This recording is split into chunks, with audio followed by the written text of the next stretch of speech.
95 ડેઝમાં એમને પૈસા આપી દઈશું.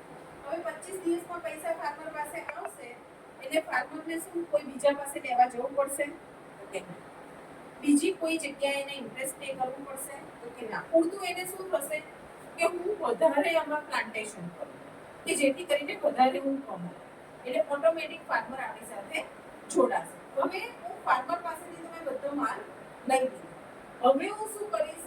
હવે મારે પબ્લિકનું જોવાનું કે પબ્લિકને મોંઘવારી ઓછી થવી જોઈએ એટલે હું શું કરીશ? ડાયરેક્ટ કસ્ટમરને આપીશ. વચ્ચેના હોલસેલર રિટેલર બધા હતા એ કટ થઈ ગયા. એપીએમસી હોલસેલર રિટેલર બધું જતું રહ્યું. હવે હું ફાર્મર પાસેથી ડાયરેક્ટ લઈશ તો આ લોકોને જે કસ્ટમરને મારે આપવાના એ લોકોને બી એક એક્સ અમાઉન્ટ ઓછી આપવી પડશે મારે. તો ત્યાં આગળ ગવર્મેન્ટે શું કહ્યું છે કે 10 થી 15 રૂપિયાથી વધારે પ્રોફિટ માર્જિન ના ચડાઈ શકે. એટલે 1 કેજી 51 રૂપિયાની વસ્તુ કસ્ટમરને આપણે આપીશું કેટલા પૈસે? 61 રૂપિયા કાં તો 65 રૂપિયા. જે 80-90 હતા એની જગ્યાએ 61 થી 65 થઈ ગયા.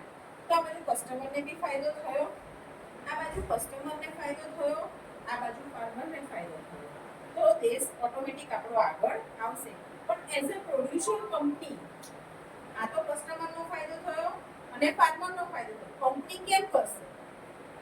10 થી 15 રૂપિયામાં આજે માર્કેટિંગ બધી કોમ્પિટિશન છે તો મારે માર્કેટિંગ બી કરવું પડશે.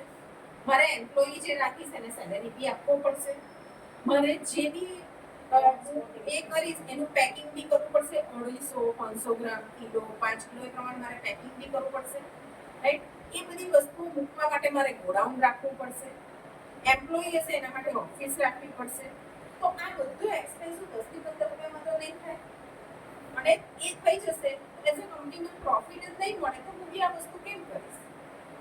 તો ત્યાં આગળ ગવર્મેન્ટે એવું કહ્યું છે કે એઝ અ પ્રોડ્યુસર કંપની તમારું 100 કરોડનું ટર્નઓવર થાય ત્યાં સુધીને ટેક્સ 0 લાગશે.